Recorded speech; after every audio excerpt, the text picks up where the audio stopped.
KCN-TV 월드 기독교 방송입니다. 오늘도 하나님 앞에 영과 진리로 예배하는 저와 여러분들에게 주님께서 예배하신 놀라우신 은혜가 그리고 은총이 함께 하시기를 주님의 이름으로 축복합니다.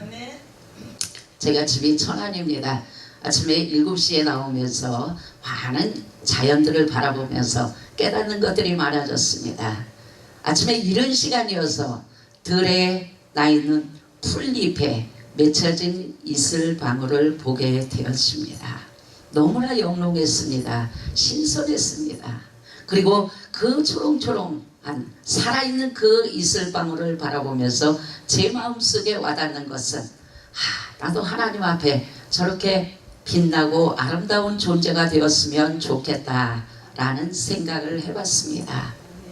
이렇게 계절은 우리의 마음과 상관없이 자기 때에 맞춰서 흘러가게 되어 있습니다. 사랑하는 동역자 여러분, 우리가 신앙을 가지고 믿음을 가지고 하나님께서 허락하신 그 사역의 현장에서 겪어지는 많은 일들이 있습니다. 또 그 많은 일들 가운데 당신보다는 내가 겪은 일이 가장 고되고 고통스럽고 힘든 일이었습니다 라고 말할 사람은 아무도 없습니다. 고난의 깊이가 다르고 고난의 넓이가 다르고 고난의 높이가 다르다는 말씀을 드리는 겁니다. 우리가 성경 66권에서 고난에 대한 이야기를 할 때 빼놓을 수 없는 분들이 몇 분 있습니다. 가장 먼저는 욥을 들 수가 있습니다. 그가 한날에 겪었던 그 아픔과 고통의 순간은 지금 내가 이 길을 걷고 있지만 나의 사역 현장에서 나의 삶의 자리에서 동일하게 일어나지 않기를 바라는 마음이 나도 모르는 가운데 내 안에 있습니다.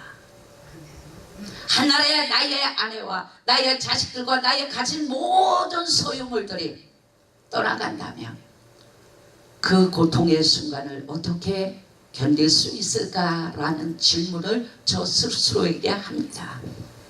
두 번째로 또 한번 생각해 볼 수 있는 고통의 사람, 겪었던 사람을 든다면 우리가 다윗을 들 수 있습니다. 어찌 보면 하나님 앞에 큰 은총을 받은 사람이었습니다. 큰 은혜를 입은 사람이었습니다. 하나님의 마음에 합한 자였습니다. 그러나 그의 삶 가운데 사역 현장 가운데 자식으로부터 쫓김을 당하는 그 순간에 그 아버지의 마음이 어땠을까라는 생각을 저는 개인적으로 해봅니다. 그리고 세 번째로 고난의 고통의 순간에 서 있었던 사람이 오늘 본문의 아브라함입니다. 하나님께서 느껴주신 그 아들, 그 아들을 인하여서 이제 하나님은 아브라함에게 그의 신앙과 그의 모든 삶의 자리를 시험하시게 되는 과정이 오늘 창세기 22장에 기록이 되어져 있습니다. 너무 잘 아는 내용입니다. 많이 들었던 내용입니다. 또한 많은 부분 우리가 설교했던 부분이기도 합니다. 그럼에도 불구하고 저는 오늘 이 말씀을 가지고 왜 우리가 이 시대에 모리아 산으로 올라가야 하는지, 또 올라갈 수밖에 없는지, 그곳에서 일어난 일들에 대해서 오늘 본문을 중심으로 해서 함께 은혜를 나누고자 합니다. 평안한 시간을 보내고 있었던 차에 하나님은 아브라함을 부르십니다. 그리고 네가 사랑하는 그 아들, 네 독자를 번제로 드리라고 말합니다.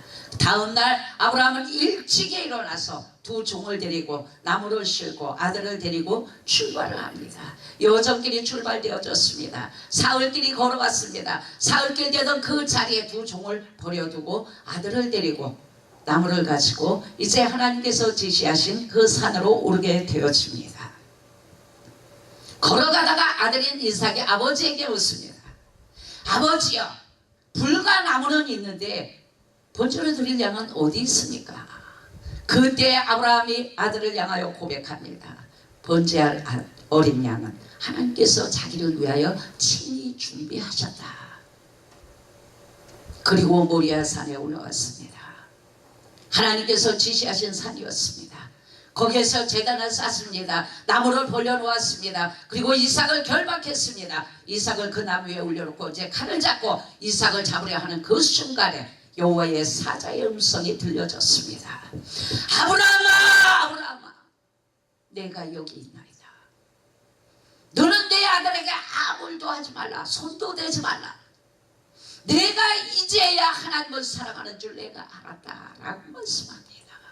그러면서 나무에 걸린 순양을 예비하셨고 그 순양을 가져다가 그곳에서 번제를 드리게 되어집니다. 그리고 그곳 이름을 아브라함이 여호와 이레, 여호와께서 준비하셨다라는 신앙 고백이 드려지는 내용으로 오늘 본문은 기록이 되어져 있습니다. 사랑하는 동역자 여러분, 우리가 주님 앞에 부름을 받고 하나님의 선택하심을 입고 하나님의 특별하신 은혜로 인하여서 하나님의 종의 자리에 서 있습니다. 내가 드려질 무엇인가 아무것도 없고 잘난 것도 없고 의로운 것도 없지만 전적인 하나님의 은총으로 말미암아 우리는 이 자리에 서게 되었다는 사실입니다. 자, 그러면 왜 오늘 아브라함이 모리아 산으로 올라갔고 이한 시대에 저와 여러분들이 모리아 산으로 올라가야만 하는가 하는 겁니다. 그것은 첫 번째로 그 모리아 산은 죽으러 가는 그 길이기 때문에 그렇습니다. 살고자 가는 그 길이 아닙니다. 내가 흥하고자 가는 그 길이 아닙니다. 내가 무엇인가 주님으로부터 얻기 위해서 가는 그 길이 아니라는 말씀입니다. 많은 성도들이, 많은 크리스찬들이, 많은 목회자들이 착각을 합니다. 예수 믿고 목회자로서 이 길을 걸어갈 때에 내가 주님으로 인하여서 나의 사역이 불일 듯 일어나고 내 삶이 윤택해지고 내가 흥하는 그 길에 주님을 이용하려고 모리아 산으로 가는 사람들이 많다는 겁니다. 그렇지만 그거는 나의 욕심이고 나의 잘못된 착각입니다. 모리아 산은 죽으러 가는 그 길입니다. 살러 가는 그 길이 아닙니다. 오늘 이 본문의 말씀은 아브라함이 이삭을 번제로 드리려고 가는 그 길이었습니다. 자기의 자식을 하나님 앞에 쪼개서 번제로 드리면서 아버지도 같이 죽어지는 겁니다. 살 수가 없습니다. 왜 이 시대에, 패역한 시대에, 죄악된 시대에 많은 목회자들 내가 살려고 모리아 산으로 올라가는가 하는 겁니다. 죽어야 합니다. 내가 죽어야 내 안에 그리스도께서 사는 겁니다. 내가 죽어야 나와 함께 하시는 그리스도가 나를 통하여 살아계신 주님을 이 세상에 입증하게 되어지는 것입니다. 내가 죽어지지 않고는 아무것도 나는 그분을 위하여 드릴 것도 행할 것도 없다는 사실입니다. 예수를 이용하는 분들이 너무 많습니다. 내 사역의 연장에 예수를 이용합니다. 내 삶의 자리에 예수를 이용합니다. 그러면서 때로는 금식 기도를 하고, 그러면서 때로는 작정 기도를 하고, 그러면서 때로는 부채고, 때로는 떼쓰면서 하나님을 더불어 빙자하여 가는 크리스찬들이 너무 많다는 겁니다. 이 시대에 우리는 깨어야 합니다. 일어나야 합니다. 저와 여러분들의 각자의 삶 속에서 다시금 모리아 산으로 올라가야 합니다. 왜? 그 길은 죽어야 되기 때문에 그렇습니다. 나는 죽고 예수 그리스도가 사는 그 순간을 위하여 오늘도 나는 말없이 가야 하는 겁니다. 예수님께서 육신의 몸을 입고 오신 것은 죽기 위하여 오셨습니다. 예수님께서 십자가를 지고 골고다 언덕길에 올라가신 것은 죽어지시기 위하여 가시니 그 길입니다. 그런데 유독인 예수 그리스도의 보혈의 피값으로 구원받은 하나님의 사람들은 살기 위하여 가는 자가 너무 많습니다. 살고자 갑니다. 잘되고자 갑니다. 흥하고자 갑니다. 부흥되고자 갑니다. 나의 사역의 현장에 확장되기를 위하여 바라는 그 마음 갖고 가는 사람들이 이 시대에 너무 많다는 겁니다. 오늘도 주님은 저와 여러분들을 통하여서 하나님의 살아계심이 증거되기를 원합니다. 하나님의 살아계심을 입증하기를 원합니다. 나 같은 죄인도 구원해 주시고 나 같은 죄인을 통하여 주께서 일하고 계시는데 내가 어느 곳에 있든지 어떤 모습으로 있든지 나는 죽고 없어지며 주님만이 살아 역사하시는 그 증거되는 삶을 살기를 오늘도 주님은 나를 통하여 이루시기를 원하고 계시고 여러분들의 삶을 통하여 이루시기를 원하고 계십니다. 어쩌면 지금 이 시대가 소돔과 고모라의 시대보다 노아의 시대보다 더 패역하고 더 죄악된 시대 가운데 우리가 있습니다. 그러면서도 우리는 죽어지는 데 익숙하지 않습니다. 죽어지는 데 자원하지 않습니다. 죽어지기를 소원하지도 않습니다. 하나님께서 아브라함에게 내 이삭을 본체로 드리라 할 때에 아브라함은 아무 말도 하지 않았습니다. 아무런 리액션도 없었습니다. 왜요? 라는 말 없었습니다. 조금 더 있다가요? 없었습니다. 난 할 수 없는데요? 말하지 않았습니다. 아무 말도 하지 않고 그는 그 다음날 아침에 일찍이 순종했던 것을 봅니다. 오늘도 마찬가지입니다. 왜 개신교가 욕을 먹고 있는지, 왜 개신교가 세상을 향하여 영향력을 끼치지 못하고 있는지, 많은 불신자들에게, 성도들에게 온전한 예수 그리스도의 모델이 되고 있지 못하는 이유가 내가 죽지 않았기 때문입니다. 아직도 내가 살고 있기 때문입니다. 아직도 내가 살아서 내 마음대로 내 욕심을 따라 하나님을 빙자해서 믿음의 길이라고 가고 있다고 생각하는 그 착각에서 벗어나지 못하기 때문에 그렇습니다. 많은 분들이 설교합니다. 복음을 전합니다. 저는 오늘도 이 본문의 내용을 가지고 부족한 종이 여러분들을 향하여서 어떻게 은혜를 끼칠까? 그는 오버센스입니다. 내가 먼저 은혜 받기 위하여서, 내가 먼저 이 말씀 앞에 쪼개지기 위하여서, 내가 먼저 다시 한번 하나님의 부름받은 종으로 결단하는 시간이 되어지기를 위하여서 오늘 이 자리에 선 것입니다. 여러분들도 동일한 마음으로, 동일한 모습으로, 동일한 신앙 고백으로 오늘 이 자리에서 하나님 앞에 드려지는 이 시간이 되어지시기를 주님의 이름으로 축복합니다. 그렇습니다. 제가 믿음생활, 신앙생활 30년 해오면서 많은 목사님들을 만났습니다. 많은 성도님들을 만났습니다. 때로는 일부러 찾아갔습니다. 전국을 돌았습니다. 전국에 내놓으라는 기도원을 다 다녀봤습니다. 이 시대의 목회를 어떻게 해야 오는 목회를 할 것인가. 탐방 아닌 탐방을 다녔습니다. 교단은 통합식이지만 저는 개인적으로 예수님이 하셨던 그 똑같은 목회를 하고 싶었습니다. 하나님의 말씀을 전하고 그 말씀을 가르치고 병든 자를 치유하는 그 목회를 하고 싶었습니다. 그래서 은사 받기를 소원했습니다. 그래서 은사 받은 자를 찾아다녔습니다. 그들은 어떻게 사역을 하는지, 성도들을 대할 때에 어떻게 하는지, 기도를 어떻게 해주는지 다 다녀봤습니다. 다녀본 결과 제 마음속에 허전함을 느꼈습니다. 가는 곳곳마다 한 분 한 분 나름대로 자신이 하나님께 받은 그 은혜, 능력을 가지고 사역을 하십니다. 어쩌면 그분들이 받은 것은 아닙니다, 잘못됐습니다라고 제가 말할 권리는 없습니다. 각인이 만나는 하나님이시기 때문에 제가 뭐라고 언급하는 것은 있을 수 없는 일입니다. 그러나 성경 66권의 말씀으로 돌아와서 하나님의 사역을 감당하는 것은 그 사람을 살리기 위한 일이어야 합니다. 그 영혼을 살리기 위한 일이어야 합니다. 그 가정을 살리기 위한 일이어야 합니다. 그 성전을 살리기 위한 사역의 도구로, 통로로 그가 쓰임받아야 된다고 저는 믿습니다. 나의 입술을 통해서 그가 죽는다면, 내 입에서 나오는 어떤 예언을 통해서 그가 낙심하고 쓰러진다면 그 사역은 안 해야 된다고 저는 믿습니다.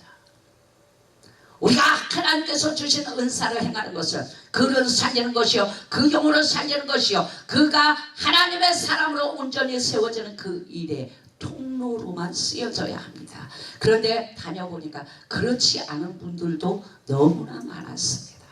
가슴이 아팠습니다. 수십 군데를 다녔습니다. 그리고 그분들과 교제하면서 받는 아픔의 상처도 적지 않았습니다. 저는 간단하게 생각했습니다. 믿음 안에서 목회자끼리 서로 손잡고 서로의 기도 제목을 가지고 기도하면서 간다면 좀 힘이 나지 않을까, 위로가 되지 않을까라는 생각을 했습니다. 그런데 되지 않았습니다. 결론적으로 가진 것이 없어서, 배운 것이 없어서, 무엇인가 사람들의 기준에 맞춰지는 게 없어서, 부합되는 게 없어서, 자신들이 원하는 기대에 이루지 못함으로 인하여서 그 사람을 더 짓이기고, 더 밟아버리고, 더 무시하고, 더 사람 취급 안 하는 그런 경험을 많이 했습니다. 제가 그 당시에 느꼈습니다. 아무것도 가진 것 없지만, 나는 예수밖에 없지만, 소망밖에 없지만, 기대밖에 없지만, 확신밖에 없지만, 하나님이 나와 함께하고 계시면 분명한 사실이지만, 야, 당신들이 그렇게 사역을 하면 되겠는가? 살려야 되지 않을까? 살려야 되지 않을까? 그 먼 거리, 차를 4시간 5시간 타고 나를 찾아왔을 정도의 갈급한 마음이라면 무엇인가 그래도 위로를 주고 소망을 주고 기도를 해서 그 사람으로 하여금 붙들고 돌아갈 수 있는 그런 통로의 역할을 해야 되지 않겠는가라고 저는 생각을 했던 겁니다. 3시간 반을 차를 타고 갔는데 딱 그 목사님 하시는 말씀이, 하나님께서 입 벌리지 말하십니다. 그럼 진작 얘기해야지. 출발하기 전에 왜 여기까지 왔는데 입 벌리지 말라 그러면 나는 어떻게 되는 거야? 왕복 7시간입니다. 제가 그때 들어진 생각, 야, 뭔 사역을 그렇게 하는 거야? 너희들은 그렇게 배웠니? 그럼 아재 오지는 말라 그러면 상처는 안 받지 않을까라는 생각을 했던 겁니다.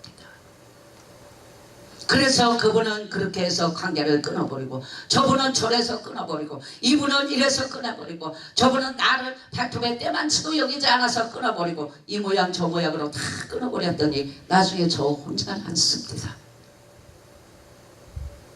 전 제가 옳다라고 생각을 했습니다. 군소신학에서 니네 그렇게 배웠니? 그건 아니야. 나는 그렇게 생각을 했습니다. 그래서 정통이 필요한 거고, 그래서 FM으로 가는 게 중요한 거야 라고 생각을 했습니다. 몰랐습니다. 네가 잘못한 거니까, 그럴 수밖에 없으니까. 예수님이라도 그렇게 하지 않았겠어? 저는 그때 당시에 그렇게 생각했습니다. 내 입에 들어가는 것까지 그들의 입에 넣어주면서 그들에게 당하는 협박과 그들에게 당하는 씁쓸한 이야기와 그들에게 당하는 들어서 소화 못 시킬 그런 얘기들을 들으면서 얼마나 마음이 아팠는지 모릅니다. 그래, 내가 너를 안 만나면 되는 거야. 내가 너를 위해서 기도 안 하면 되지. 내가 굳이 그 끈을 붙들고 있으면서 그렇게 할 필요가 있을까? 라는 생각을 했습니다. 제가 왜 이 시간에 이 말씀을 드리냐면, 그렇게 나는 죽어지려고 애쓰지 않았다는 겁니다. 하나님 앞에 죽은 자의 번제로 드리기를 소원하지 않았다는 겁니다. 세월이 3년 4년 지난 뒤에 깨달았습니다. 이래서 안 만나고 저래서 안 만나고 너는 그렇게밖에 못 배우니라고 했던 그들을 바라보면서 주님께서 나를 인하여 그렇게 말씀하시는 소리가 들려졌던 겁니다. 내 종아, 내가 너를 손잡고 가기에 너도 복으로운 존재란다. 너도 그렇게밖에 배우지 못했니? 그렇게밖에 연단받지 못했니? 네가 그들을 향하여서 관계를 가질 수 없다고 하는 그 순간에 너의 삶의 자리를 보면서 나도 너를 보면서 관계를 갖기 힘들었단다 라는 음성이 나중에 들려졌습니다. 2시에 집회를 갔는데 본교회 담임 목사가 없습니다. 교회 문이 짱겨졌습니다. 얘는 미친 거 아니야. 어디 간 거예요? 담임 목사가 2시에 집회를 하는데 내가 12시 반에 도착을 했습니다. 1시간은 기도를 해야 되고 문이 잠긴 거예요. 전화 연락이 안 됩니다. 중간에 말씀하신 분도 통화가 안 됩니다. 너무 황당했습니다. 야, 이런 일도 있구나. 3분 전 2시인가 5분 전 2시가 되니까 담임 목사님이 오셨습니다. 여자분이었습니다. 그분을 바라보는 순간에 제가 할 말이 없었습니다. 그래서 제가 그 목사님한테 목사님 바쁘셨나 봐요.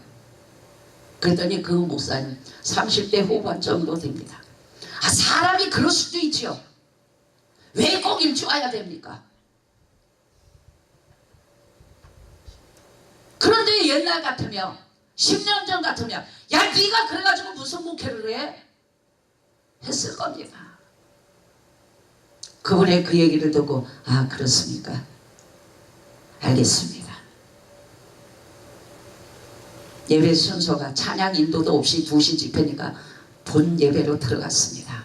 설교가 어려워지겠더라고요. 제가 마음이 편치가 않으니까.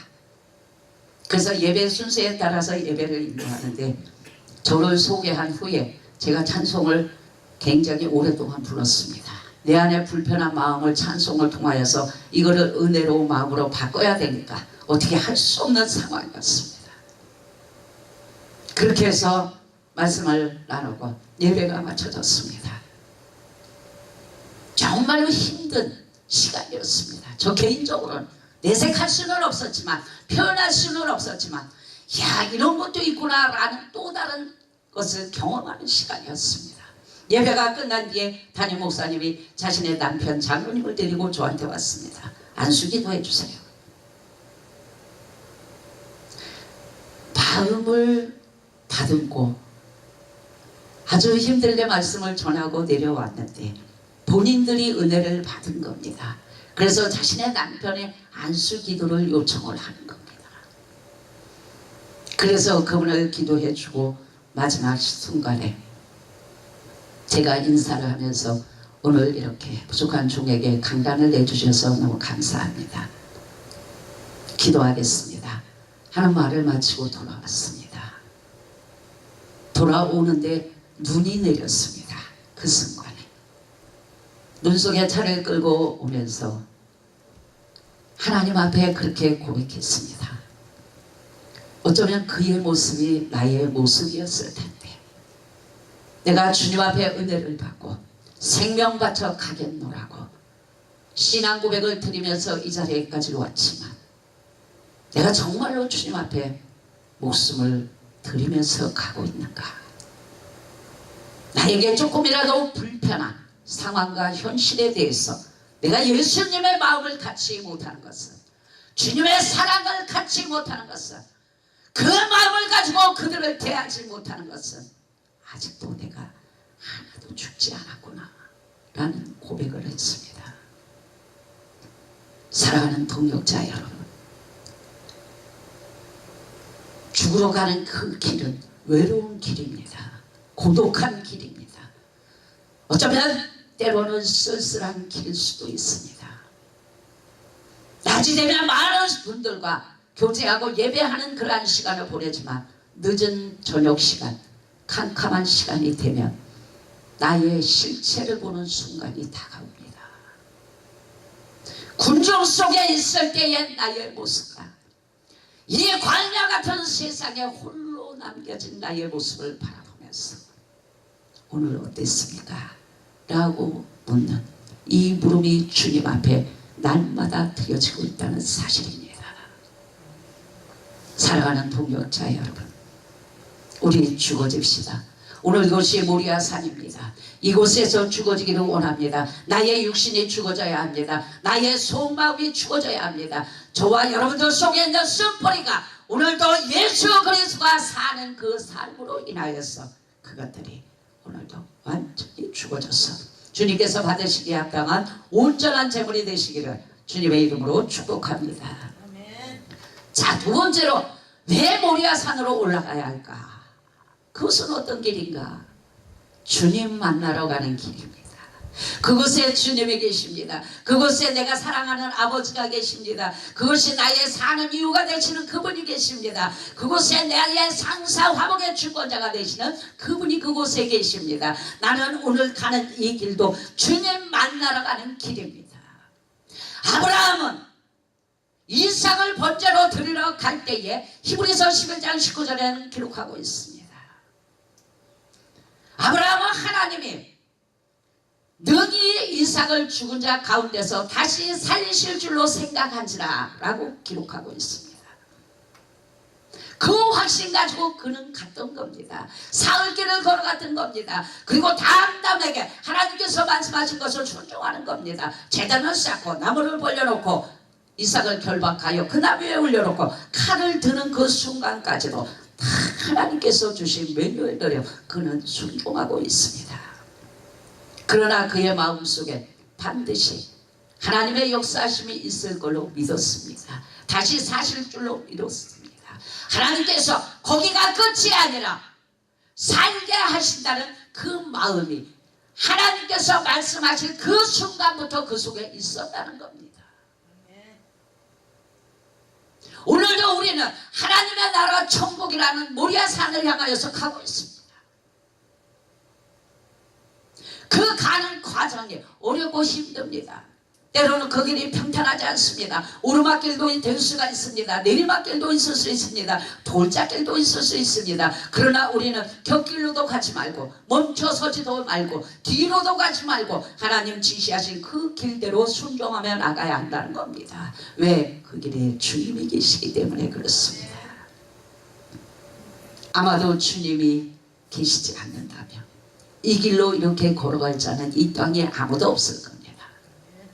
많은 사람들이 연단 가운데서도 믿음의 줄을 붙들고 있는 것은, 고난 가운데서도 하나님을 붙들고 있는 것은, 눈물 가운데서도 하나님의 나라로 확신하고 있는 것은 그분이 그곳에 계시고 내 안에 계시기 때문에 그렇습니다. 그것이 없다면 우리 길 걸어갈 수 없습니다. 그 주님이 없다면 우리 길을 걸어갈 수가 없습니다. 저와 여러분들의 마음속에, 저와 여러분들의 사역의 현장에, 저와 여러분들의 삶의 자리에 그분이 계심을 믿습니까? 아멘입니다. 확실히 믿습니다. 기도를 할 때나 안 할 때나 주님 나와 함께 하십니다. 내가 울고 있을 때나 웃고 있을 때나 주님 함께 하시는 것입니다. 우리는 늘 주님을 만나기를 원합니다. 주님을 만나는 길이 어디 다른 데 특별한 데 있지 않습니다. 저와 여러분들의 삶의 자리에서 주님 만나야 합니다. 예배의 자리에서 주님 만나줘야 합니다. 우리의 사역의 자리에서 주님 만나야 한다는 사실입니다. 이 시대의 말씀이 축복의 말씀으로 치우쳐서는 안 됩니다. 이 시대의 말씀은 특별히 지금 이 패역한 시대에, 제약된 시대에 가장 누가 먼저 일어나야 하는가? 목회자가 일어나야 합니다. 목회자가 살아야 합니다. 목회자가 넘어진 그곳에서 일어나야 성전이 살고 그가 살고 그의 가정이 살고 이 나라 민족이 사는 줄로 믿습니다. 성도들에게 은혜를 끼치는 것은 다음입니다. 주의 종들이 이 시대에 바로 서지 못한 종들이 많고, 또한 사역을 감당하다가 지치고 고뇌해서 앉아있는 주의 종들이 많습니다. 영적인 장애인들이 많습니다. 영적인 노숙자들이 많습니다. 그들을 일으켜 세우기 위해서, 그들을 하나님의 사랑으로 인도하기 위해서 오늘 내가 이 자리에 있는 것입니다. 있다는 사실입니다. 나에게 주신 사명, 그것은 나만 주님 앞에 가는 것이 아니라 나를 통하여 하나님의 사람들, 또한 나를 통하여 주님 만나지는 그곳에서 많은 영혼들은 하나님 안에서 손잡고 달려오기를 주님께서 지금도 소원하고 계시다는 말씀입니다. 여러분들도 마찬가지일 겁니다.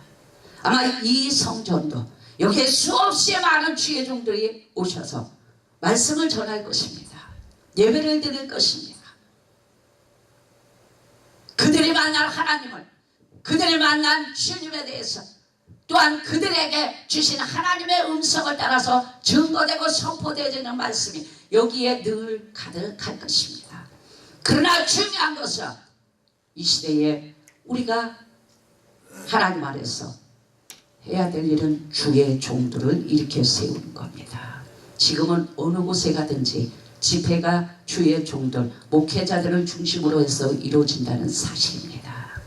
목회자들이 먼저 일어나야 합니다. 선교사님들이 먼저 일어나야 합니다. 내가 주님 앞에 부름의 사명을 다시 한번 확인하고 확증하고 그 자리에서 자리를 툭툭 털고 일어나서 이제는 주님의 부르심의 앞에, 하나님의 말씀하심 앞에, 하나님의 보내심의 앞에 우리가 순종함으로 나아갈 때 우리 각인이 사는 것이고 그로 인하여 주변에 붙여진 많은 영혼들을 살릴 수 있다는 겁니다.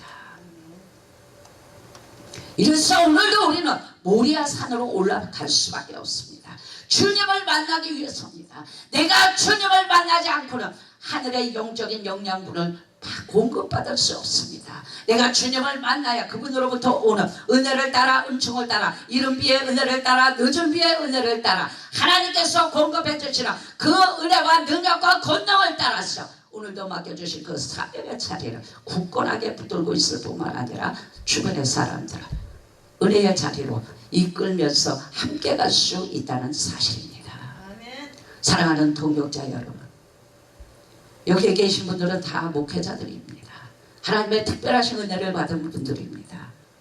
그러나 우리가 함께 고민해야 할 것은 내가 강단에서 무슨 설교로 은혜를 끼칠까 고민하기에 앞서 하나님께서 나를 보실 때에 만족하실까 기뻐하실까 라는 것을 먼저 고민하시기 바랍니다. 그리고 주님의 음성을 들으시기 바랍니다. 하나님께서 내게 주시는 말씀이 무엇인지, 내가 어떻게 하기를 원하시는지, 나를 통하여 하나님께서 이루시기를 원하시는 그 뜻하심과 계획하심이 무엇인지 고민해 볼 필요가 있다는 것입니다. 그리함으로 모리아 산에서 하나님의 음성이 들려져서 그 음성을 인하여서 아브라함의 믿음이, 아브라함의 신앙이 하나님께 합격점을 받은 것처럼 오늘 이 한 시간도 저와 여러분의 신앙이 주님 앞에 옳다 인정함을 받는 그러한 시간이 되시기를 주님의 이름으로 축복합니다. 아멘. 자, 세 번째로 왜 우리가 모리아 산으로 올라가야 할까? 그 길은 어떤 길인가? 하나님께 영광 돌리기 위해서 가는 길입니다. 내가 살고 지는 것이 하나님 앞에 영광이 되어져야 합니다. 내가 살아가는 이 모습이 하나님의 뜻을 이루어 드려야 합니다. 내가 무엇을 먹고 마시든지 다 하나님의 영광을 위하여 감당하는 우리 하루하루 순간순간의 삶이 되시기를 주님의 이름으로 축복합니다. 하나님을 배우는 우리의 삶을 이야기할 수 없습니다. 하나님의 인도하심이 아니면 우리의 내일을 이야기할 수 없습니다. 하나님의 축복하심이 아니면 우리가 천국 간다는 거 이야기할 수 없습니다. 내가 무엇을 해서가 아니라 주님의 일방적인 은혜요, 일방적인 은총임을 우리는 오늘도 고백할 수밖에 없다는 겁니다. 말은 쉽습니다. 문장은 쉽습니다. 우리가 먹고 마시든지 다 하나님의 영광을 위해서 하고 있습니다. 그렇게 가고 있습니다. 순종하고 있습니다. 하나님 보시죠. 그러나 그 한꺼풀을 열고 들어가면 진심으로 그 일이 누구를 위한 길인지 고민할 수밖에 없다는 겁니다. 진심으로 내가 하는 그 일이 나를 위한 일이냐, 행여나 내가 있어야 할 자리에 내가 서 있지는 않느냐. 우리는 말씀 안에서 가만히 묵상함으로 침묵함으로 주님의 음성 안에 나의 삶의 자리를 성찰하고 돌아볼 필요가 있습니다. 아멘. 오늘도 나의 서 있는 자리에서 하나님께서 허락하신 자리에서 그 자리가 눈물의 자리가 되었던 그 자리가 고난의 자리가 되었던 내가 죽을 먹든 밥을 먹든 콩을 먹든지 그저 하나님 앞에 감사함으로 주여 족합니다. 자족의 은혜의 신앙 고백을 드린다면 분명 그곳은 하나님이 받으시는 곳이요 하나님의 영광을 위하여 감당해내는 순간이 될 수밖에 없다는 겁니다. 사회적으로 많이 분주하고 있습니다.